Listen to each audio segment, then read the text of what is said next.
মাসিমা, আপনার ছেলেকে দেখতে আসলাম, বাবা পাঠালো। এটাই কি আপনার ছেলে? হ্যাঁ হ্যাঁ হ্যাঁ হ্যাঁ মা, এই যে আমার ছেলে।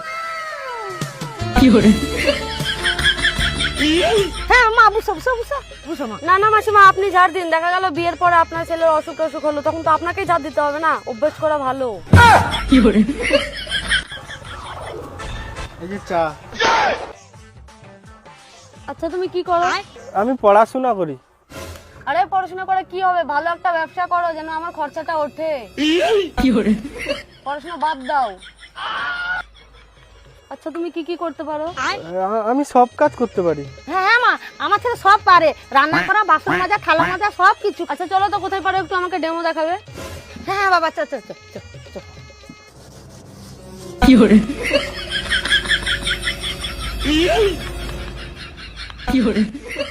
ঠিকই আছে, বিয়ের আর যে কয়দিন বাকি আছে একটু ভালো করে শেখে নেবে।